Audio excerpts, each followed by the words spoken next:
Bonjour à tous. Cette table ronde se débat au thème très évocateur, migration, accueillir, intégrer et apaiser. Je vais vous présenter les 4 personnes qui sont autour de moi, en commençant par, juste à notre droite, Madame Ilaha Eliomar. Vous êtes cofondatrice et directrice de Uplift Afghanistan Fund.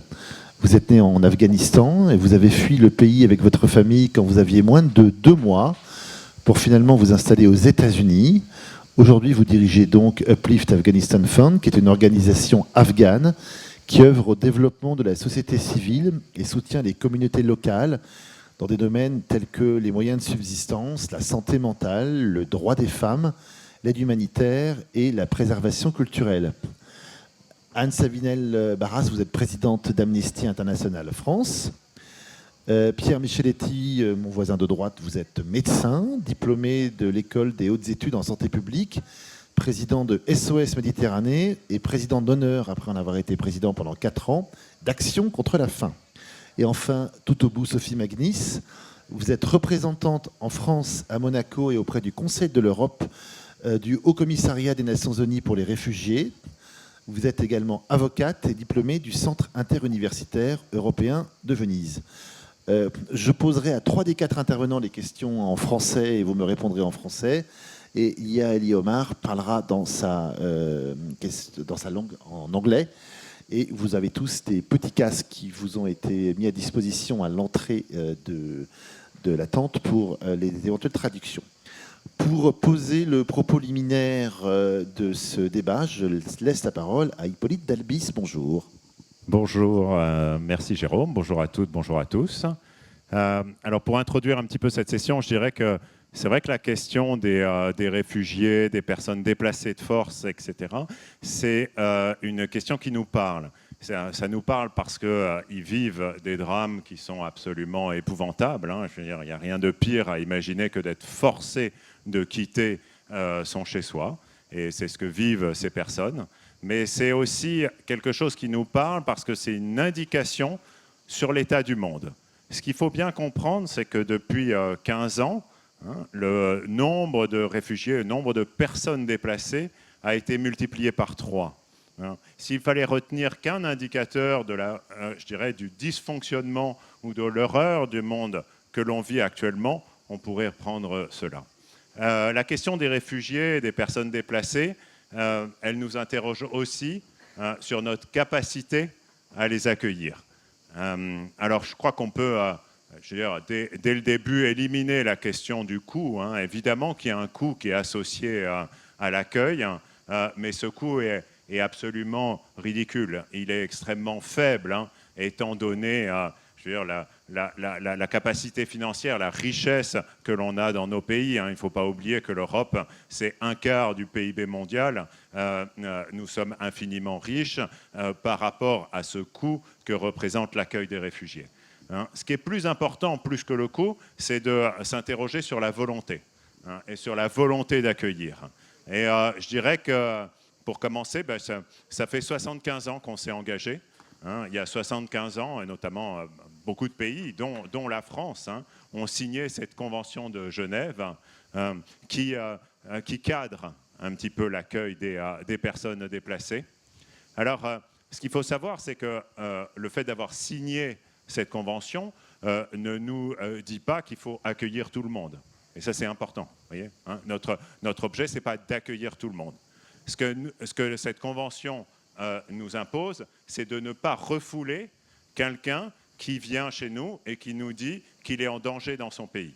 On ne le refoule pas et on instruit sa demande. C'est-à-dire on examine sa demande et si on juge qu'il est éligible en fait à la protection du pays, à la protection en particulier de la France, on lui donne des droits. D'accord ? Ne pas refouler, instruire et offrir éventuellement des droits. On a vécu avec ce cadre pendant assez longtemps, mais c'est vrai que l'augmentation récente, hein, des flux de réfugiés a rendu un petit peu complexe. Hein, et ce qui a été très symptomatique, c'est le moment 2015, hein, où l'accroissement en fait, du nombre de réfugiés, en particulier en provenance de Syrie, hein, a mis à mal, hein, les structures européennes.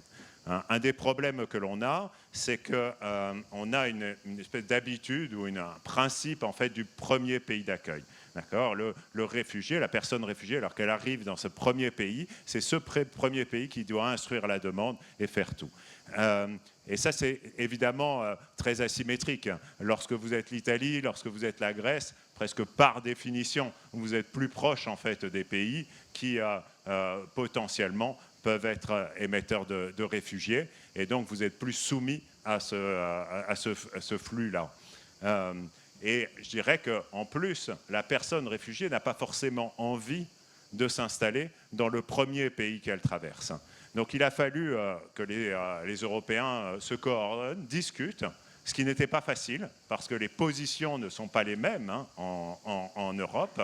Les positions peuvent être assez asymétriques, et ils ont abouti à un pacte européen sur la migration et sur l'asile, qui doit entériner un principe de solidarité entre les États. Et je pense que c'est de cette solidarité que l'on va parler aujourd'hui. Le pacte est transcrit en droit en fait depuis quelques jours. C'est le 16 juin, donc c'est tout à fait l'actualité.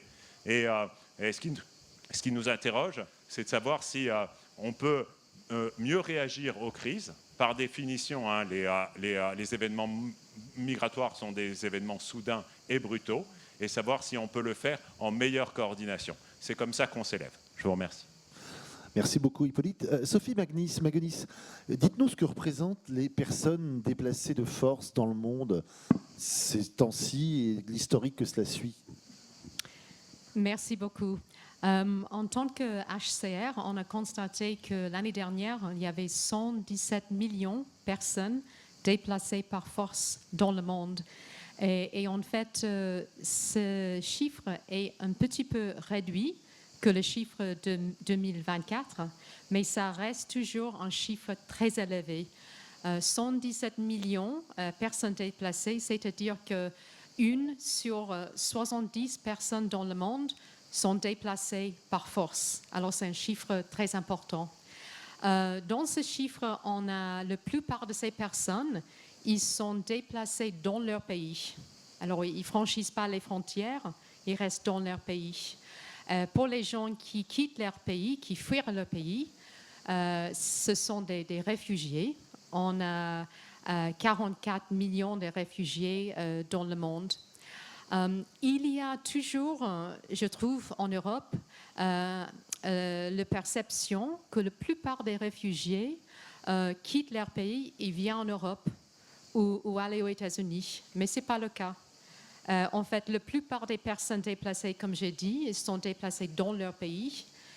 Pour les réfugiés, les personnes qui sont déplacées en dehors de leur pays, la plupart d'entre eux sont dans les pays voisins. Alors, si on prend les 5 pays où on a la plupart des réfugiés, on commence avec le Venezuela, l'Ukraine, la Syrie, l'Afghanistan et le Soudan. Ça, c'est la plupart des réfugiés dans le monde viennent de ces 5 pays. Et ils sont accueillis où? Par exemple, pour le Venezuela, c'est la Colombie. Pour les Syriens, c'est la Turquie. Pour les personnes qui ont fui, les réfugiés qui ont fui le Soudan, c'est l'Ouganda et les autres pays voisins. Alors, la réalité est que on voit que 7 sur 10 personnes qui sont déplacées dans le monde, ils habitent dans les pays pauvres ou intermédiaires, pas dans les pays riches. Alors, c'est important à savoir ça. Ce qui est important de connaître aussi, que les personnes qui sont déplacées par force, ils n'ont pas de choix de quitter leur maison. C'est nécessaire pour survivre. Et quand ils arrivent dans un pays hôte, ils ont besoin des solutions. Et notre travail en tant qu'HCR, c'est de trouver des solutions pour ces personnes en partenariat avec les ONG, avec les États membres, avec tous les partenaires qui sont là. Un partenaire qui est très important pour nous, et une des raisons que je suis ici aujourd'hui, c'est le secteur privé. Vous savez peut-être, vous, que l'aide humanitaire, il y avait des grandes réductions de l'aide humanitaire des États. le secteur privé ne va pas remplacer les États, mais il reste toujours très important. On va en parler tout à l'heure, Oui, Sophie. et je vais donner des exemples après de ce qui peut faire le secteur Exactement. Merci beaucoup. Anne-Sabine Elbaras, comme présidente d'Amnesty International France, faites-nous un petit focus sur la France. Combien de personnes déplacées, réfugiées accueillent la France et, avant d'y revenir plus en détail tout à l'heure, dans quelles conditions? Alors en France, on vous entend, on vous entend. En France, ça fait des décennies maintenant qu'on documente la situation des personnes migrantes sur notre territoire.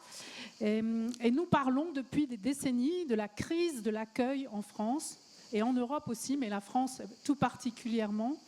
Pourquoi c'est une crise de l'accueil? En fait, parce qu'on n'installe absolument rien pour permettre à ces personnes de se poser après un chemin de l'exil particulièrement violent, particulièrement difficile.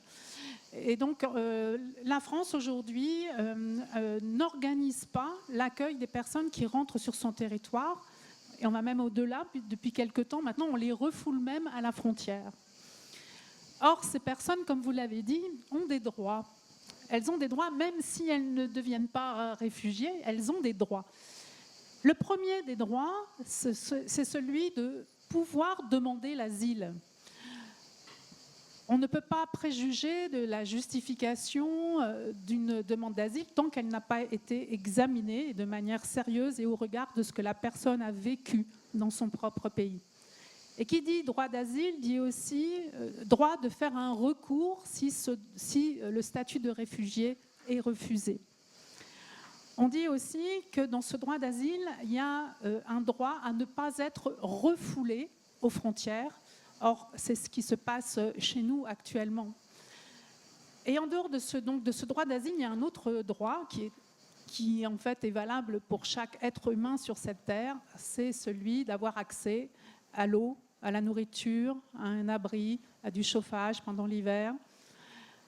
Je viens de la région du Nord, je suis du Pas-de-Calais, donc je sais de quoi je parle, effectivement, je suis témoin chaque jour de ce que peuvent vivre les personnes migrantes dans le haut de la France, à la fois empêchées de rester en France et empêchées de partir en Grande-Bretagne, pays qu'elles choisissent pour des raisons familiales, pour des questions de langue, etc. Et donc empêchées de partir, empêchées de rester, elles vivent dans une errance absolument terrifiante. Merci beaucoup. Eliana Eliomar, je voudrais que vous nous racontiez votre vie, votre propre expérience de déplacés, de migrantes, de réfugiés. C'est un cas quand même très emblématique, intéressant et émouvant.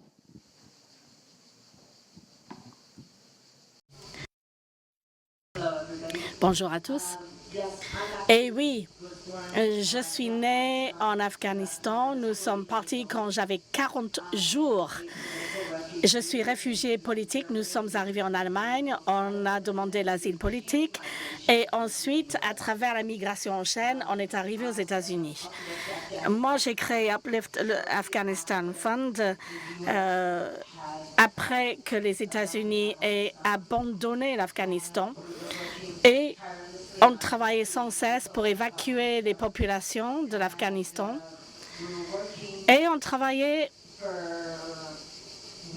pendant des semaines jusqu'à ce que les frontières ont commencé à se fermer ou les routes commençaient à se fermer.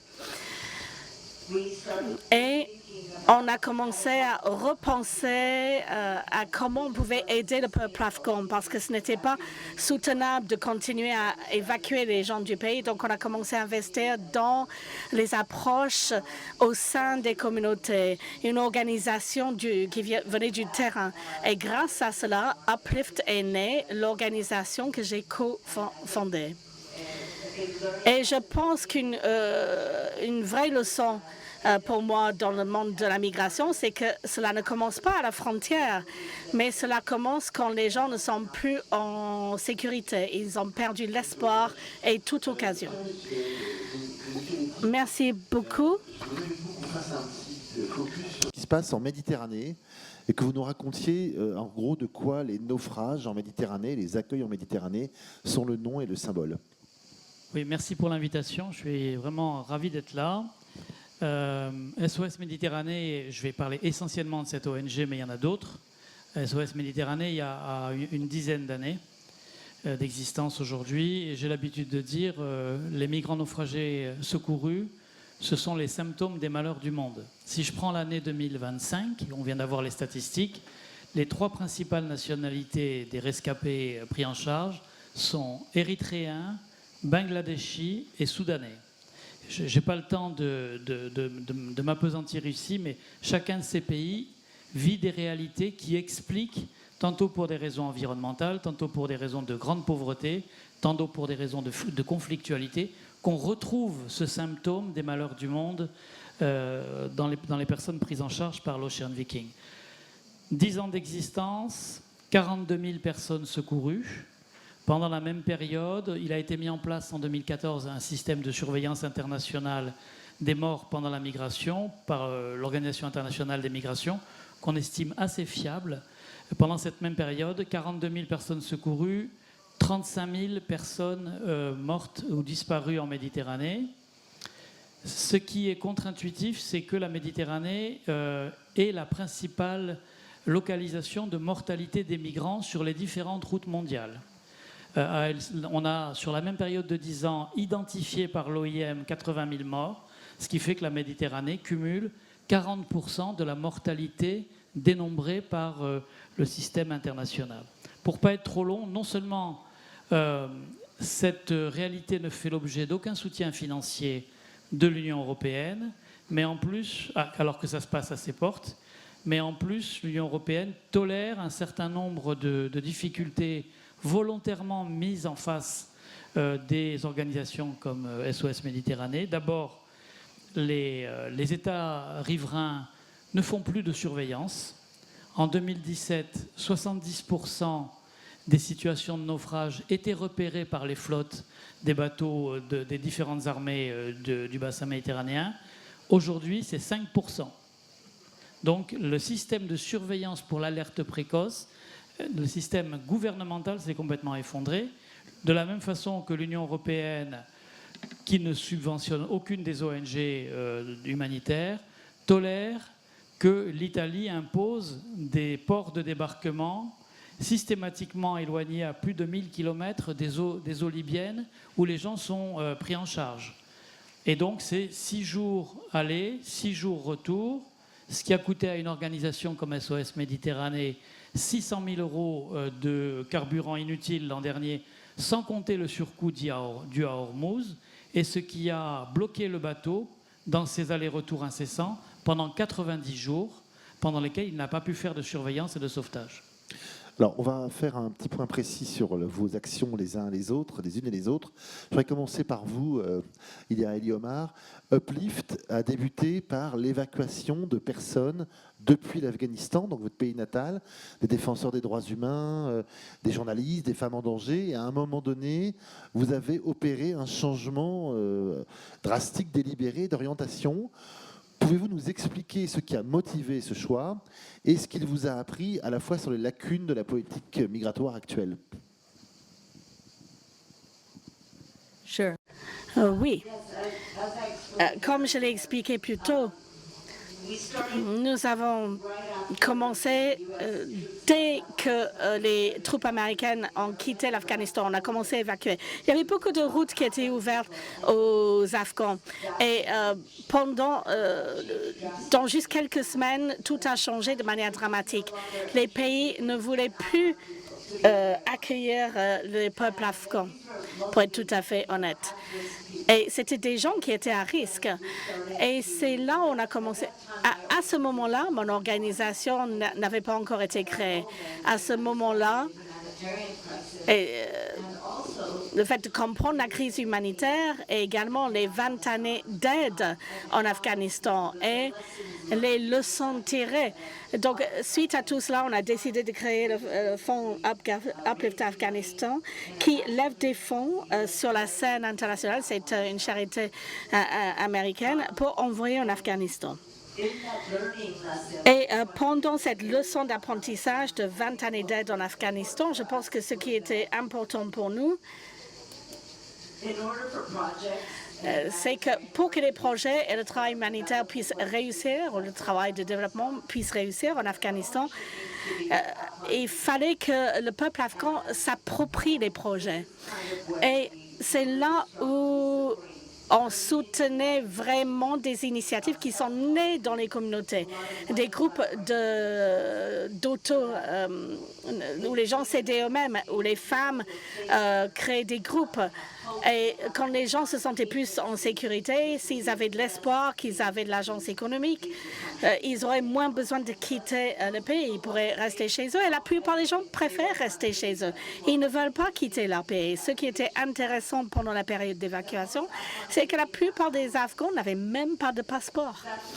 Et donc, pour moi, c'était un indicateur que la plupart des gens n'avaient même pas prévu de quitter le pays. C'était vraiment dû au conflit.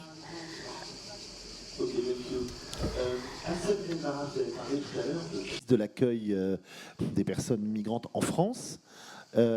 Comment cette crise se manifeste-t-elle? Et puis, est-ce qu'on la retrouve à des degrés divers ou différents en Europe et pourquoi pas dans le reste du monde? Oui, la France n'est pas la seule, effectivement, à vivre cette crise de l'accueil. Beaucoup de pays européens sont dans la même situation. Ce que l'on voit, c'est qu'en fait, cette qualité d'accueil change avec le temps. La Suède, qui a été longtemps un modèle d'accueil et d'intégration, est actuellement en train de bouger. Parce qu'on utilise, en fait, on instrumentalise la question migratoire pour des raisons politiques. Et donc, ça n'échappe à personne qu'aujourd'hui, la question de l'immigration est souvent la première des questions dont s'emparent les partis politiques, et donc avec une stigmatisation certaine des discours complètement banalisés de haine, de racisme, de xénophobie. Et donc, dans cette atmosphère-là de montée à la fois des pratiques autoritaires à travers l'Europe comme à travers le monde, de montée du coup des pensées xénophobes également, eh bien, les différents pays reculent. Il y en a un qui avance en ce moment, c'est l'Espagne. Il faut regarder de près ce qui se passe. Après des années aussi d'un accueil très défectueux, eh bien aujourd'hui l'Espagne tente de mettre en place des choses particulièrement intéressantes. Donc c'est vraiment important de regarder de ce côté. Merci. Pierre Micheletti, dans quel cadre juridique, financier, humain intervient SOS Méditerranée? Alors, le cadre juridique, il est essentiellement porté par les règles du droit maritime international qui posent un certain nombre de repères, entre autres sur le fait que porter secours à une embarcation en péril fait partie des obligations déontologiques et morales de tout marin.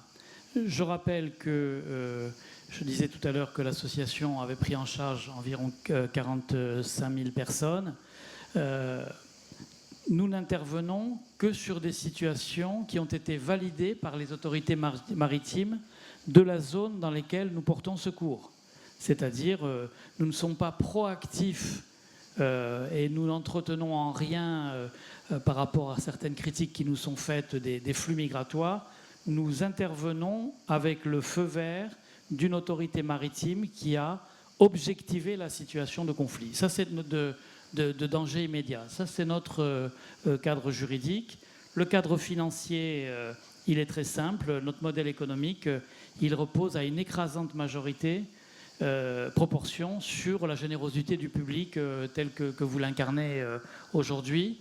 Aucun fonds gouvernementaux, aucun fonds européen et quelques fonds de collectivités territoriales regroupés dans une association de collectivités solidaires. Et le cadre humain, ce sont essentiellement des équipes mixtes, marins sauveteurs chevronnés, on en rediscutera peut-être tout à l'heure parce que nous sommes confrontés à des situations de sauvetage très atypiques, et puis équipe médicale pour faire face aux premières pathologies qui sont identifiées quand les gens sont ramenés à bord du bateau-mer, l'Ocean Viking, après avoir transité sur des vedettes rapides. Merci. Alors, Sophie Magonis, revenons à ce que vous évoquiez tout à l'heure. Est-ce qu'il y a des entreprises françaises qui s'engagent sur cette question? Et si vous avez des exemples de projets en cours pour favoriser l'emploi, notamment des réfugiés qui arrivent chez nous en France?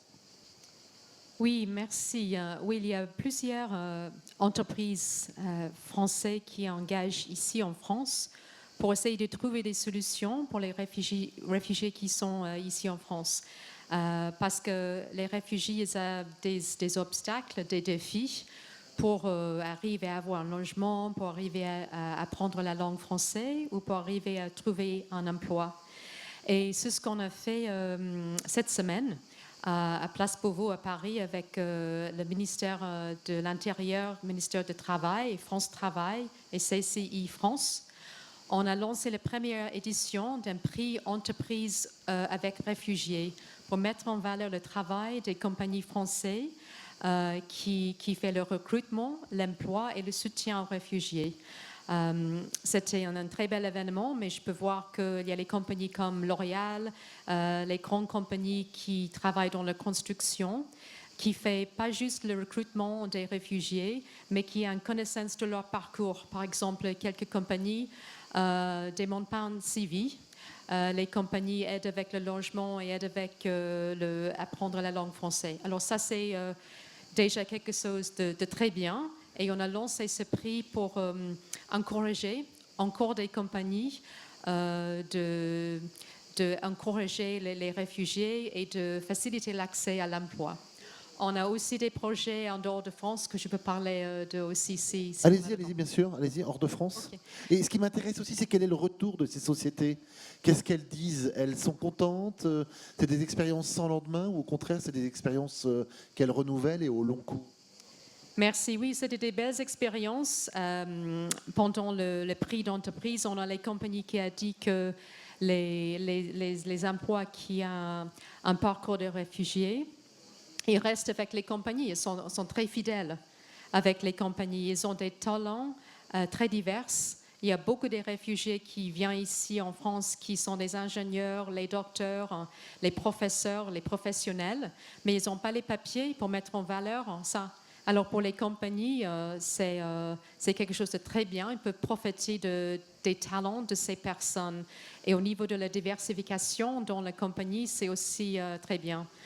En dehors de la France, par exemple, on a un partenariat avec Orange et EUTELSTAT pour mettre dans les zones très éloignées en République démocratique du Congo de la connectivité de Wi-Fi pour faciliter l'accès à l'éducation pour les enfants dans ces endroits. Alors c'est un partenariat qu'on a commencé ce pilote avec Orange. Il y a une mise en œuvre cette année.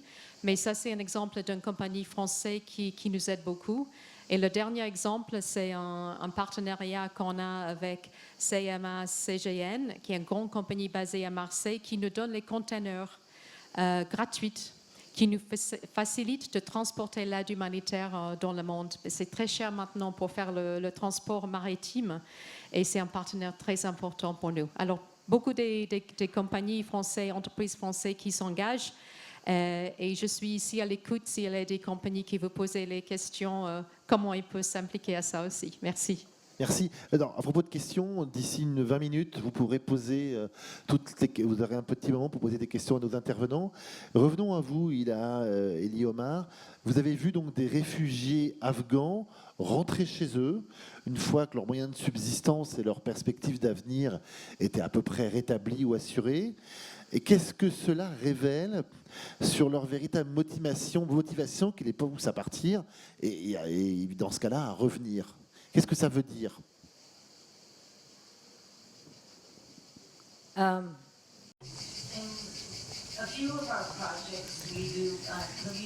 Dans plusieurs de nos projets, on fait de la résilience de communauté, c'est-à-dire que l'on travaille avec les membres de celle-ci, ceux qui ont besoin d'infrastructures pour avoir de l'eau, des routes, car il y a plusieurs régions où il n'y a pas du tout de route en Afghanistan.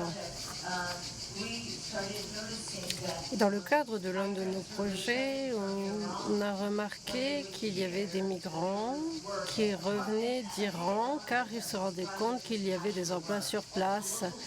C'est-à-dire que les membres de la communauté locale étaient embauchés pour construire un canal ou pour reconstruire les routes. Ainsi, ils entendaient parler de ces emplois dans leur communauté et revenaient au pays.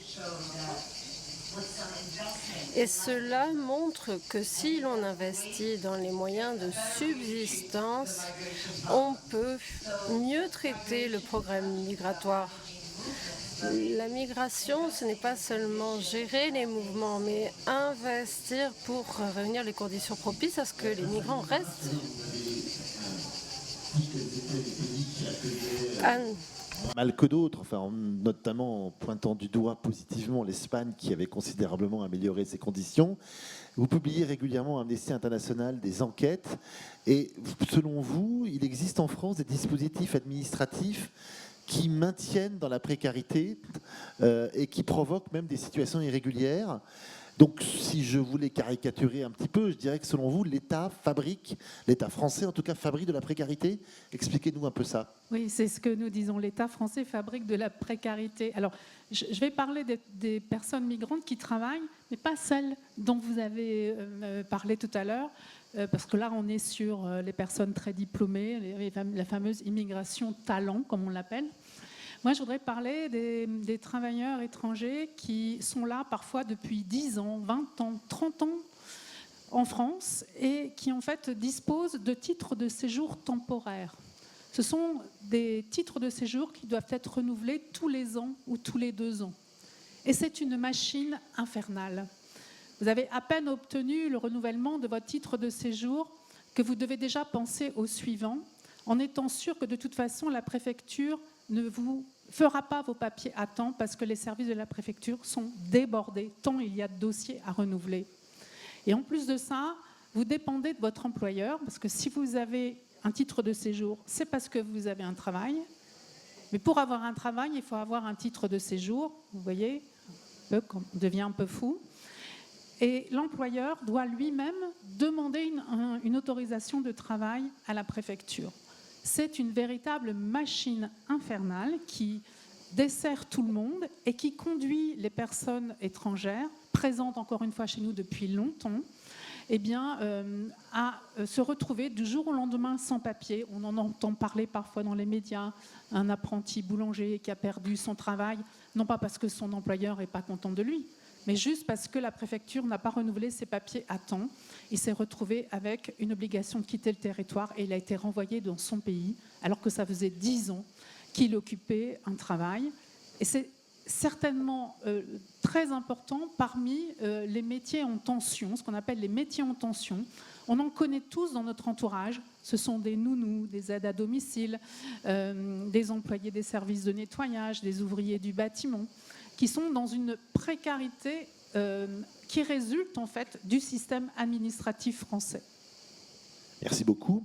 Pierre Micheletti, vous esquissiez tout à l'heure les conditions de sauvetage de votre association et des bateaux en Méditerranée.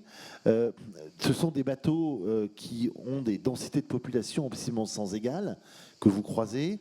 Racontez-nous un peu comment ça se passe. Un cas emblématique de sauvetage en mer. Alors, je vais rentrer dans votre question par une porte un peu particulière, vous dire que un des combats de SOS Méditerranée, c'est de défendre l'idée que le sauvetage ne devrait pas reposer que sur quelques ONG internationales. Il y a beaucoup d'autres acteurs en Méditerranée que sont la marine marchande, les marines nationales, dont nous défendons l'idée qu'elles puissent contribuer par le nombre de bateaux qui circulent à démultiplier les actes de sauvetage. Et ceci étant dit, je vais rentrer dans la réponse maintenant, parce que la non-intervention des flottes nationales, ce sont des décisions politiques des gouvernements des pays côtiers. La non-intervention des capitaines de navires, dont c'est pourtant une obligation déontologique, elle repose sur d'autres types de mécanismes, et entre autres le fait qu'ils n'ont pas le savoir-faire. et ils savent qu'ils n'ont pas ni les équipements, ni la compétence qu'a acquis SOS Méditerranée depuis 10 ans. Et je vais l'illustrer de deux façons. C'est assez bluffant pour moi qui étais à bord l'été dernier de voir que les équipes dissèquent chaque situation avec deux grandes grilles d'analyse. Le type de bateau. On n'aborde pas un bateau de pêche qui est en bois très à risque de chavirement, comme on aborde un semi-gonflable, comme on aborde ce qu'on craint le plus, des bateaux en métal soudés à l'arrache en Libye ou en Tunisie, où le moindre choc va faire se disloquer les plaques métalliques. Donc il y a une réflexion avant l'intervention, et ça c'est un élément clé de l'analyse situationnelle avant l'intervention, et qui dépend aussi bien sûr des conditions de la mer, etc. Et deuxième caractéristique pour laquelle on me tendait une perche, c'est cette notion de sauvetage de masse. C'est-à-dire que contrairement à ce qui peut se passer dans un bateau de pêche ou dans un voilier, que saurait faire un capitaine de navire, on a des densités de personnes dans des embarcations fragiles qui vont jusqu'à 10 personnes au mètre carré. Entre autres, parce qu'on ne leur donne pas de gilet de sauvetage, parce que leur donner un gilet de sauvetage diminuerait la densité et diminuerait la rentabilité économique de faire une traversée. Si on peut traverser à 50 sur un bateau plutôt qu'à 30, c'est un meilleur business. Et donc, les marins sauveteurs chevronnés ont appris à faire les gestes de sauvetage avec le risque majeur de mouvement de foule à bord du bateau.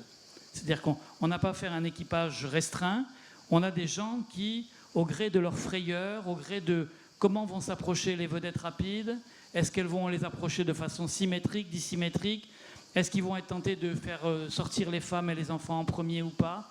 Donc l'analyse situationnelle sur les mouvements de masse est cruciale dans les savoir-faire acquis, et à tel point, j'en profite, il y a des chefs d'entreprise, qu'une des pistes qu'on a en tête, c'est d'offrir la possibilité à la marine marchande de multiplier des sessions de formation pour que dorénavant les capitaines de navires de la marine marchande soient plus à l'aise avec ces caractéristiques que je viens d'esquisser. Merci beaucoup. Ila Eliomar, vous avez été réfugié, vous nous l'avez expliqué tout à l'heure. Vous dirigez aujourd'hui une association, une organisation qui œuvre pour réduire les facteurs qui contraignent d'autres personnes à l'exil. Que vous ont appris ces deux expériences, éventuellement sur les erreurs récurrentes professées en Occident dans ce débat?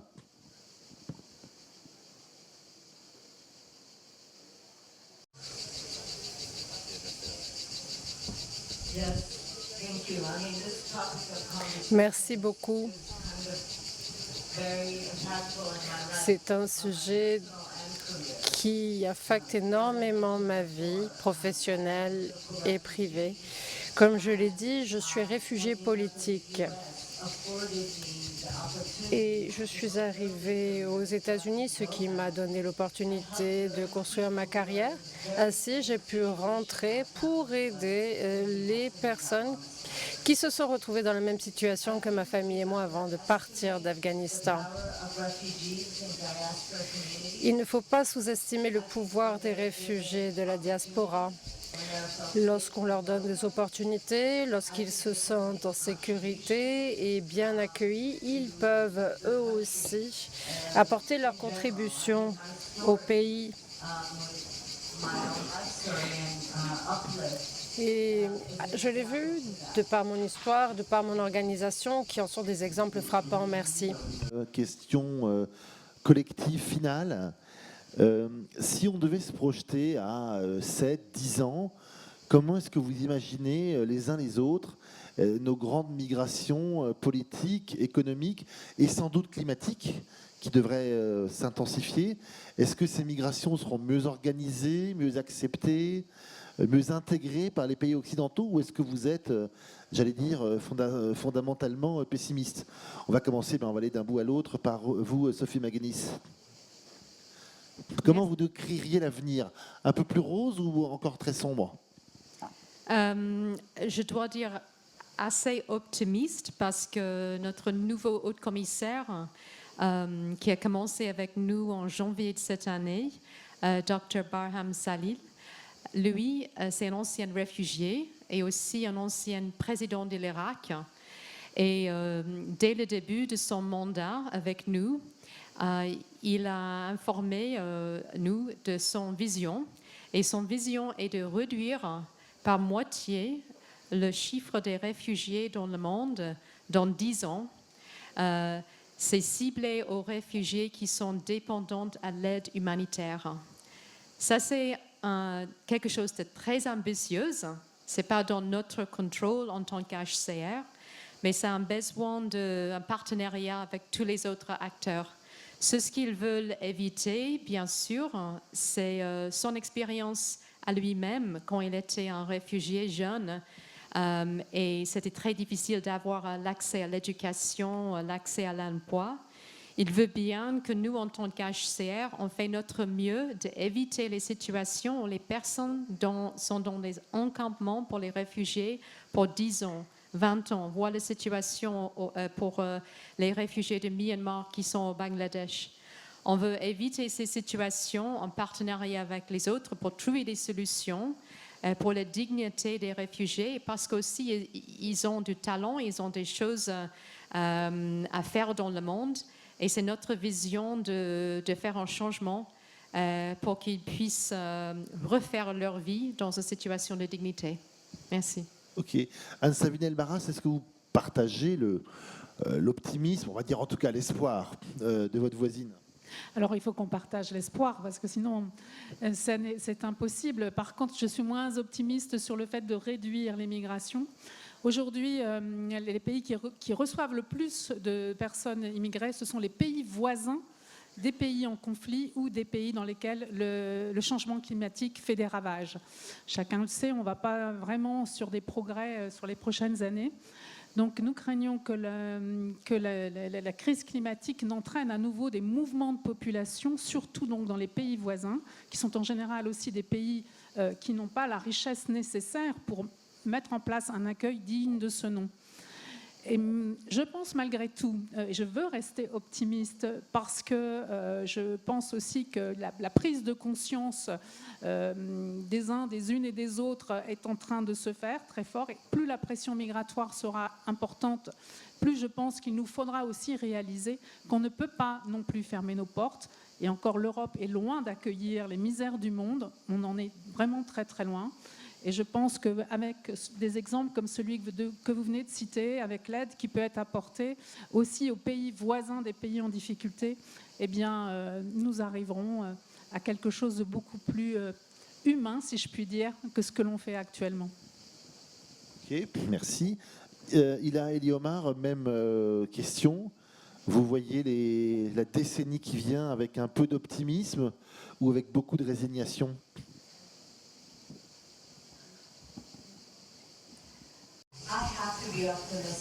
Je dois être optimiste. Je suis afghane, je n'ai pas le choix.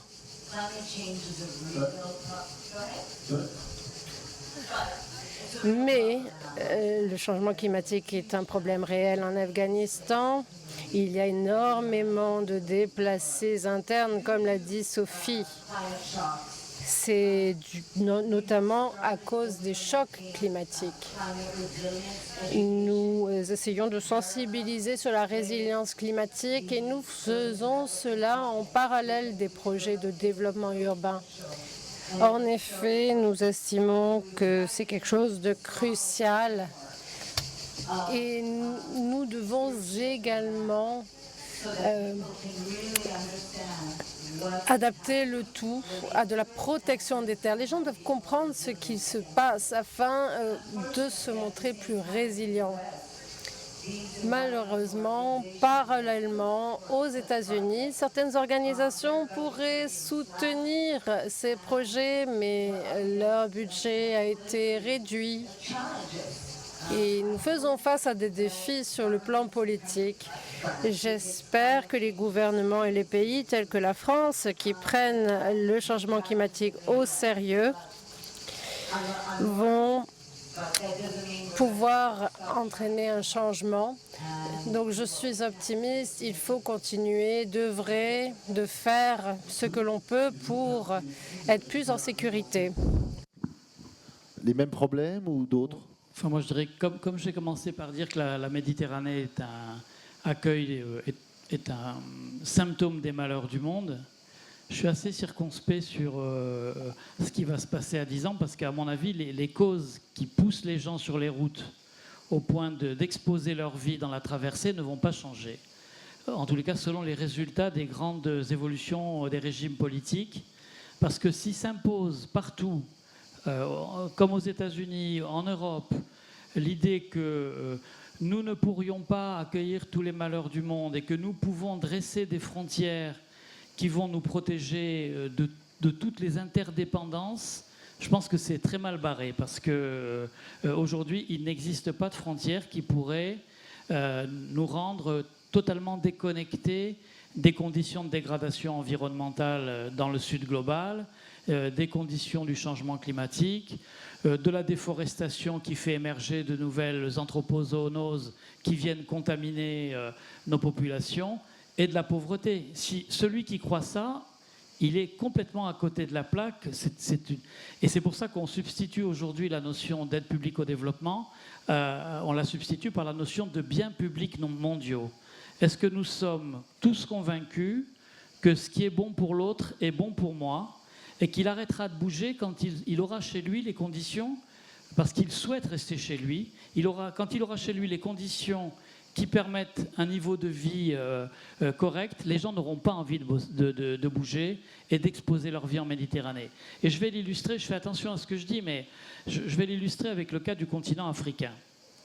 Le continent africain, 12% de la population mondiale en 2015, 25% de la population mondiale en 2050, projection 2100, si les démographes ne sont pas trop trompés, 40% de la population mondiale.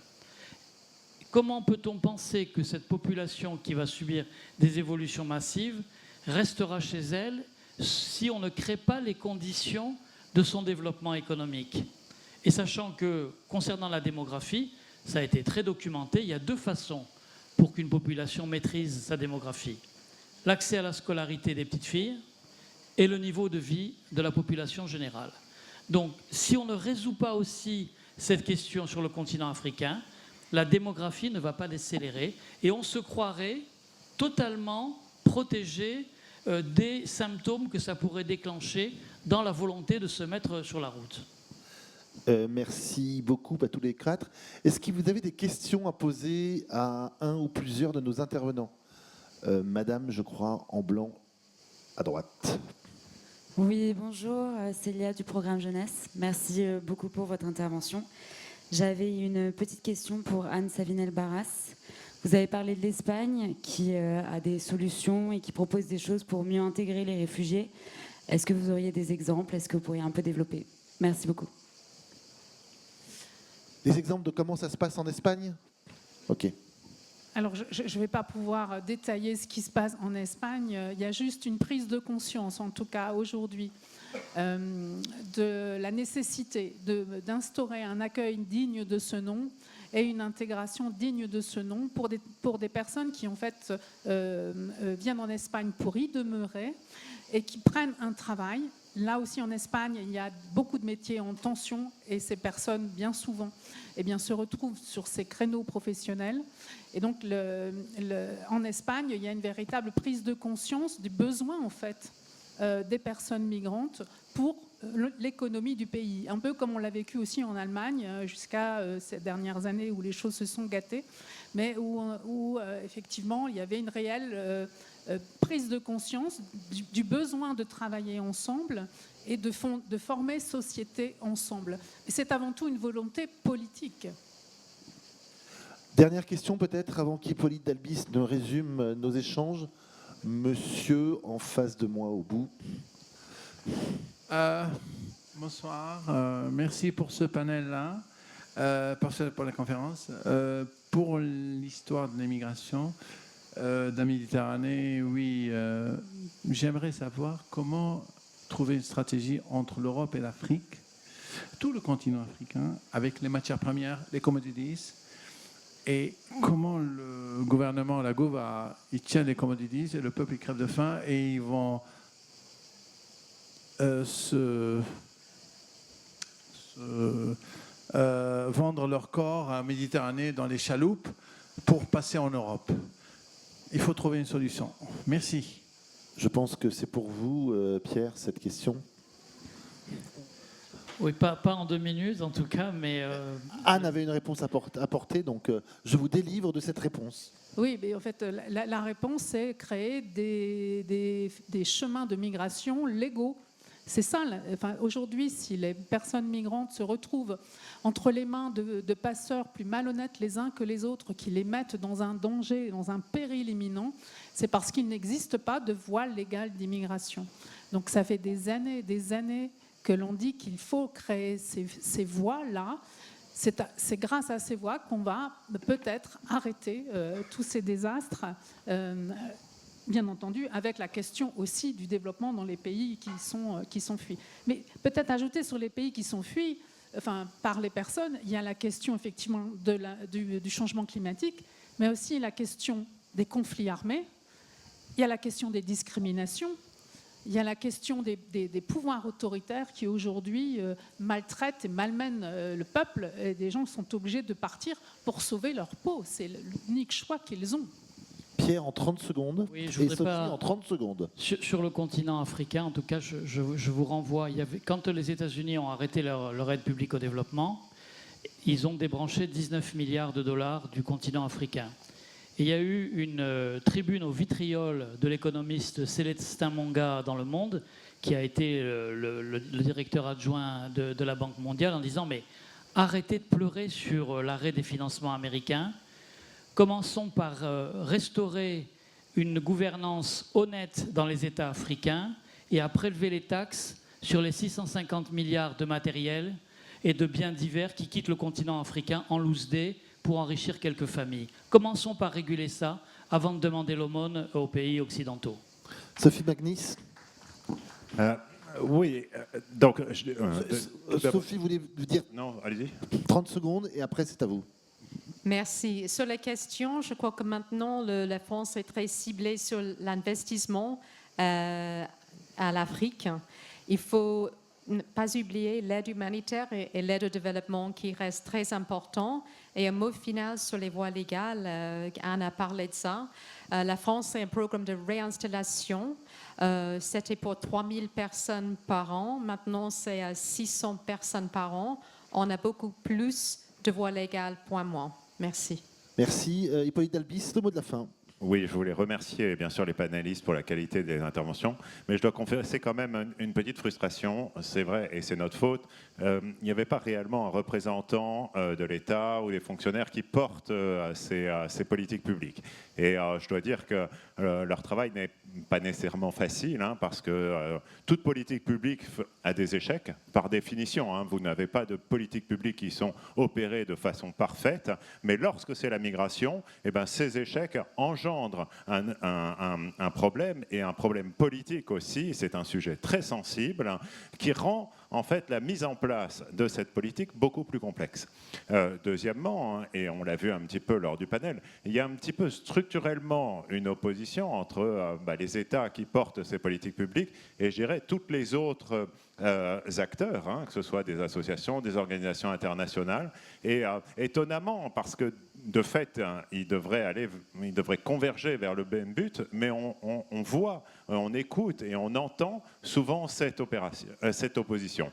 Et je dois dire quand même, pour rétablir un peu l'équilibre, qu'il y a quand même des progrès qui ont été faits. Je veux dire, les gens de l'OFPRA, par exemple, ont réduit les délais d'instruction en fait, des demandes d'asile, et ça, c'est objectif. Sur le traitement en fait, des demandes de titre de séjour, hein, qui engendre beaucoup de frustration, vous le savez, madame aussi, il y a la mise en place petit à petit d'une dématérialisation pour faire en sorte que les personnes n'aient plus à faire la queue devant les préfectures.